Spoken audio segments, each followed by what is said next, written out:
In the distant year of 1799, as if from the fog of obscurity, a mysterious figure appeared on the cobbled streets of Nuremberg, the young Caspar Hauser. His appearance was shrouded in mystery, for the boy could barely speak, could not remember his origins, and was completely unaware of the world around him. It seemed that he had spent his entire life in confinement, in a dark and cramped room, deprived of human contact, sounds and sights of the outside world. When Caspar first found himself in society, his senses were overwhelmed by a flood of new impressions. People offered him objects, but he could not understand their purpose. He was shown a mirror, but he did not recognize himself in the reflection, as if he did not recognize his humanity. However, in just a few months, an incredible transformation took place. Caspar Hauser took on a name, mastered speech, and internalized history, as if he had always been a part of it. His mind began to fill in the gaps, creating a past, forming a personality, and constructing its own view of reality. Now, think about your own life. You were born into this world, and from the moment your senses were awakened, you were provided with ready-made answers and definitions. You never questioned them, for how could you? Everything was given to you from the beginning: your name, your family, your view of the world, and reality. But what if there is something else behind it all? What if everything you know is just an illusion, carefully constructed for you? Are you ready to know the truth, whatever it may be? The whole gamut of sensations available to man unfolds solely within the confines of his consciousness. It is a common belief that our perception of the world reflects its objective reality, but this view is erroneous. In reality, we perceive only the interpretation created by our brain on the basis of incoming data. It is enough to look around to realize this fact. Visual perception of the environment is nothing but the result of the brain processing light waves reflected from various objects. The brain converts these waves into recognizable shapes and colors, thus forming a picture of the world. Similarly, auditory perception is not a direct reflection of sounds. We pick up vibrations in the air, which the brain transforms into sound images, endowing them with meaning. Even tactile sensations are just electrical signals that enter the brain and create the illusion of contact with physical objects. However, what is most surprising is the fact that our perception of the world occurs with some lag. It takes time for the brain to process the information coming from the senses. Consequently, we always perceive events with a slight delay, lagging behind real time by a fraction of a second. The brain compensates for this delay by filling in the gaps and predicting the present based on past experience. Thus, everything we see, feel, and realize is already outdated at the time of awareness. At this point, the precariousness of being becomes apparent. If the world around us is only a kaleidoscope of personal interpretations, if direct experience of reality is unavailable, how can we be sure of the authenticity of anything? Dreams serve as a vivid illustration. In the dream realm created by the mind, entire universes are born with characters, feelings, and even their own passage of time. The sleeper unconditionally believes in the reality of what is happening, and only awakening dispels the charms, revealing the illusory nature of the experience. But what distinguishes reality from dreaming? Isn't waking life just another longer dream, a complex and consistent hallucination that the brain constructs to sustain life. Neuroscience confirms that the brain actively hallucinates reality long before a person is aware of it. Research demonstrates that the brain makes decisions about actions before consciousness has time to comprehend them. A thought that seems spontaneous is actually already realized by the brain before it reaches consciousness. This means that a person convinced of his or her ability to control a situation is in reality only a shadow of deeper processes, an echo of decisions already made. Caspar Hauser, a personality shrouded in mystery, erected for himself a world out of emptiness, because his consciousness, like the human consciousness, strove for meaningfulness. However, if the surrounding reality is merely a skillfully created illusion, a legitimate question arises. What is the true nature of man? And if everything that is perceived has no basis in reality, what happens when belief in it collapses? The illusion of self poses a dilemma. Who is really in control of what is happening? At the end of the 19th century, the philosopher Friedrich Nietzsche made a thought that caused a wave of concern in society. There are no facts, there are only interpretations. He meant not just a difference of opinion, but questioned the very nature of reality. Indeed, upon deep reflection, it becomes obvious that man does not perceive reality directly, but sees only a version of it created by his mind. At this point, as the reader delves into these lines, he is convinced that he is making a conscious choice, controlling the course of his thoughts. However, to make sure of this, it is enough to conduct a small experiment. Try for a moment to completely stop the thought process. Get rid of words and images in the mind. It turns out that this is an impossible task. Thoughts arise spontaneously, without permission or control. No one has requested this sudden memory that has suddenly arisen in the mind. No one has summoned the thought of an impending meal, but it persistently appears. Everything happens by itself, and if one does not choose one's thoughts, then who does? It is at this point that the illusion of self begins to show cracks. Every belief, every fleeting thought is not a personal acquisition, but the result of upbringing, lived experience, indoctrination received in childhood. The mind is like a sponge that absorbs its surroundings and forms what is commonly called self. But what happens if we put all this aside? It is worth imagining for a moment that the birth took place in another era, in another corner of the world, in another family. Would the person remain the same I he or she is now? The answer is obvious. No, this means that the personality, the sense of self, is not something frozen and unchangeable. It is only a construct, and any construct is subject to questioning and revision. However, the situation becomes even more paradoxical.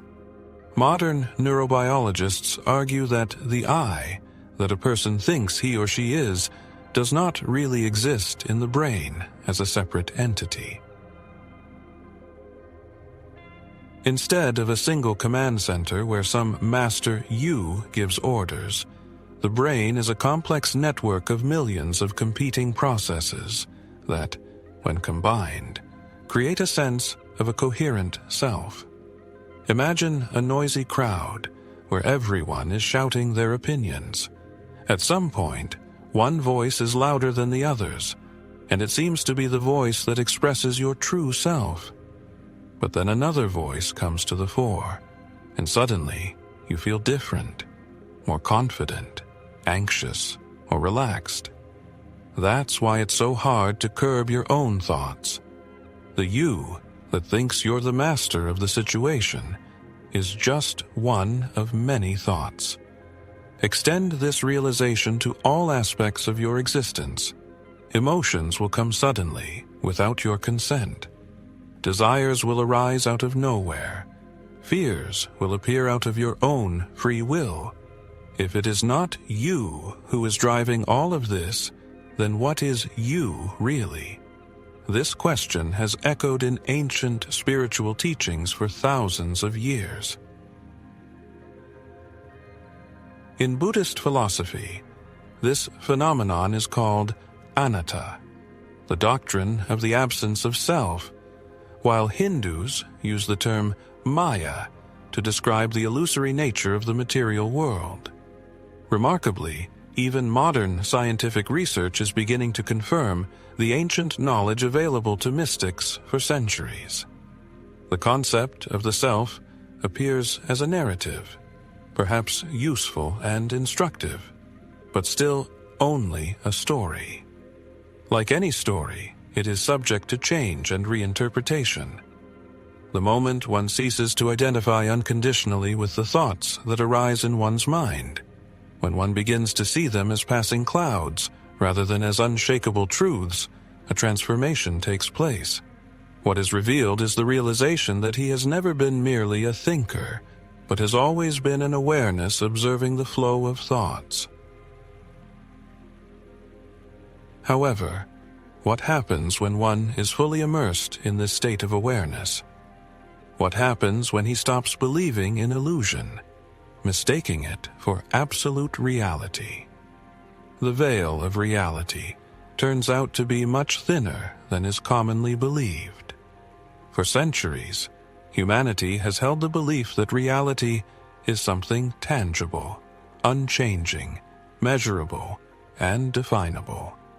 But what if all human experience is just a fragile projection? Scientific research has already proven that the brain does not perceive the world directly, but only interprets its reflection. The human brain is not just a passive receiver of information, but an active interpreter of electrical signals from the senses. Visual perception, for example, is not a direct transfer of light to consciousness, but a complex process of converting electrical impulses into the image we see. Similarly, hearing is not simply the pickup of sound waves, but their transformation into electrical signals that the brain interprets as sound. Moreover, even our thoughts, feelings, and personality are merely complex patterns of neural activity that emerge in response to these ongoing interpretations. It is here that a troubling question about the nature of reality arises. If everything we perceive is the result of interpretation, then what is true?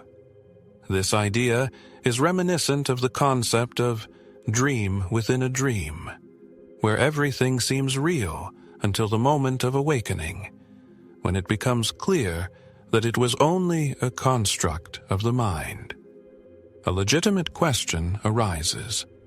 What if our waking life is just another level of such a dream that seems real only because we have not yet awakened from it? The nature of perception becomes particularly intriguing when one considers hallucination experiments conducted by neuroscientists. By stimulating certain areas of the brain, scientists can induce visual, auditory, and tactile hallucinations in people, that is, make them see, hear, and feel things that are not really there. These experiments emphasize the power of the brain in shaping our perception of reality, and raise fundamental questions about the boundaries between reality and illusion. And yet, for these individuals, the emotions encompassed seemed as authentic as life itself in its manifested form. Assuming that the human brain has the ability to create entire worlds out of the void, how can we be sure that it doesn't do it all the time?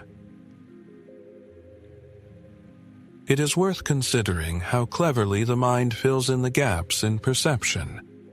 When one looks around, does one really see all the details, or does one's mind skillfully complete the picture based on expectations? It is not for nothing that eyewitness accounts are often recognized as unreliable. After all, the brain is not an impassive recording device like a camera. It actively constructs reality based on past experience and established beliefs.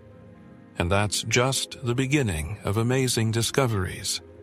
Past experiences shape visual and auditory sensations, influencing beliefs. The same event experienced by different people can be perceived and remembered in very different ways, depending on their individual conditioning.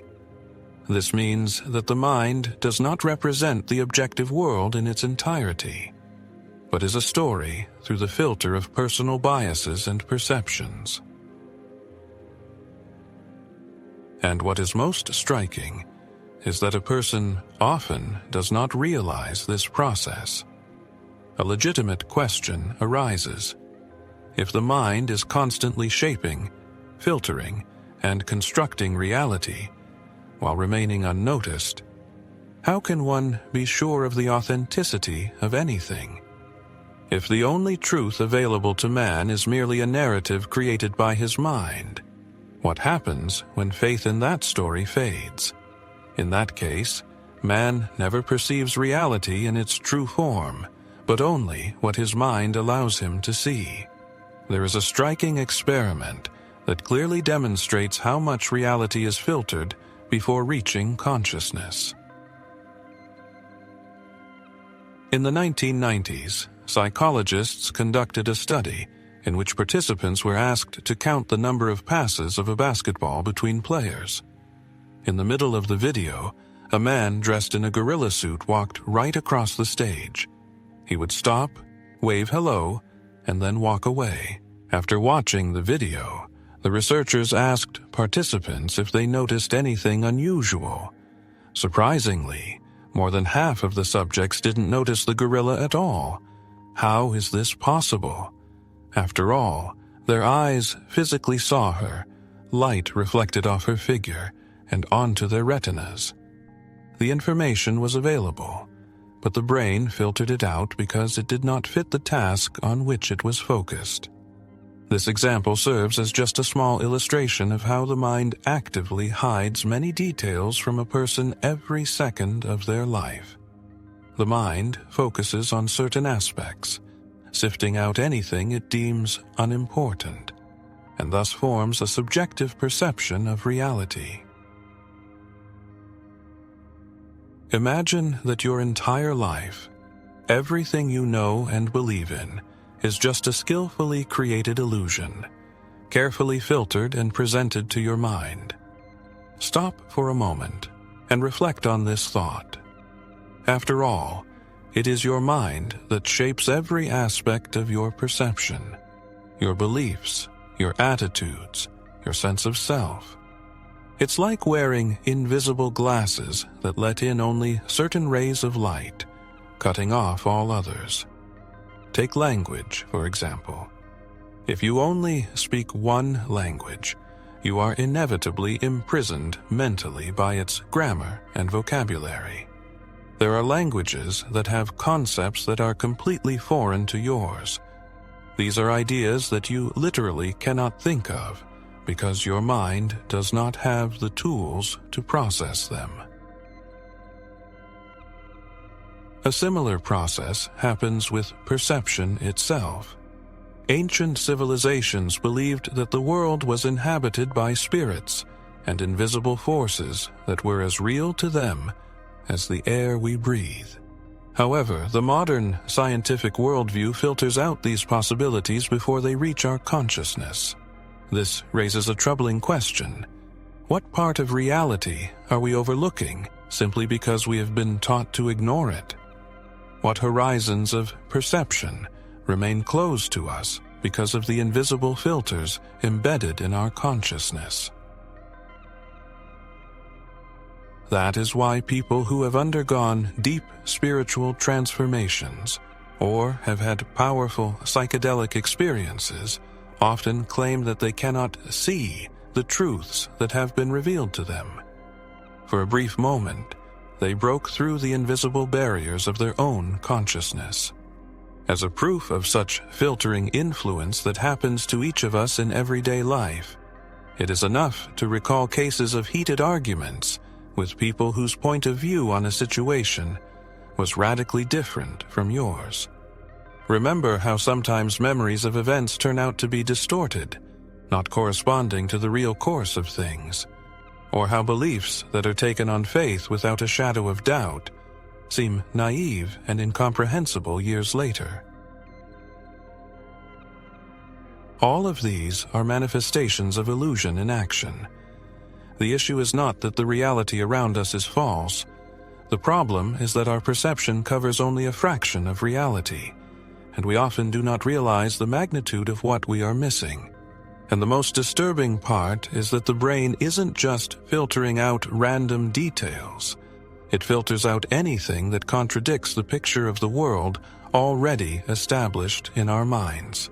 This means that we do not see reality as such, but only its interpretation, distorted by our beliefs and prejudices.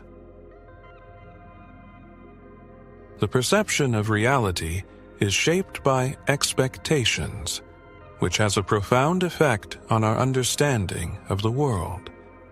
The human mind, like a skillful storyteller, continuously creates stories by interpreting the reality around it. Every second, the brain constructs a narrative so coherent and compelling that we rarely question it. But the bottom line is that this story does not simply describe what is happening, but also determines what is real and what is not. Consider the phenomenon of dreaming. In the dream state, regardless of the absurdity of what is happening, whether it is flying in the sky, talking to the departed, or suddenly moving to unfamiliar places, the mind takes it for granted. It skillfully fills in the gaps, creating an illusion of verisimilitude that is unquestioned until the moment of awakening. But the question arises, what if waking life is just another stage of this illusory construction? In psychology, there is the concept of confabulation, which describes a state in which people confidently recall events that did not actually happen. Research demonstrates that the brain tends to conjure up details that seem absolutely real, thereby distorting our perception of the past and present. Imagine the situation. You have a list of words in front of you: bed, pillow, blanket, snore. After a brief pause, you are asked to reproduce what you see. Amazingly, most people will confidently declare the presence of the word sleep in the list, even though it was never there. There is no malice on the part of the brain in this. It is merely a manifestation of its underlying tendency to prioritize coherence over absolute truth. It is this mechanism that explains why two witnesses to the same event can provide completely different testimony. Their mind, like a skillful editor, fills in the gaps, filtering reality through the prism of personal biases, emotional background, and accumulated experience. If we extrapolate this principle to the whole of life, a surprising picture emerges. The person, as he sees himself, his past history, beliefs, and values are not just a mirror image of reality, but a carefully edited version of it. Every experience, whether triumph or defeat, every learned belief, is not simply fixed in memory. The brain actively forms a narrative out of it, striving for coherence and logic. But what happens when a fact or event doesn't fit into the story we've created? when a person encounters an experience that conflicts with their established worldview, whether it be a spiritual epiphany, a tragic loss, or even just a new perspective, it can cause a strong sense of anxiety. The reason for this is that it is not simply the addition of new information, but rather a blow to a fragile illusion. The deeper one delves into this process, the clearer one realizes that beliefs that seemed unshakable are actually not as solid as previously imagined. The question arises: what if our views, habits, and even likes and dislikes are not the result of our own choices, but rather the product of a history that has been skillfully created for us? This is not just a philosophical musing, but a confirmed neuroscientific fact. Brain research shows that the decision-making process begins in the brain long before a person realizes it on a conscious level. In other words, by the time a person thinks he is making a choice, his brain has already made it for him. This fact raises an important question. If we do not control our own thoughts, who or what does? At the very moment that our gaze glides over these lines, something important happens. The perception of the world undergoes a transformation. Once one realizes how relentlessly the mind creates a picture of reality, filling in the gaps, skillfully rewriting the past, and forming a coherent illusion, there is no turning back. The question involuntarily arises in the mind: how many more truths have eluded me and gone unnoticed? It is at this point that a change is engendered. Man ceases to be a puppet of automatic reactions, refuses to blindly follow the script that the mind has habitually replayed over and over again. Instead, he becomes an outside observer, contemplating the illusion, not allowing himself to be swallowed up by it. And that changes everything dramatically. If a glimpse of realization has touched the mind, there will undoubtedly be a desire to immediately move on to the next video. It promises an even greater depth of insight. It is worth clicking on it right now, before the spell of illusion takes over again.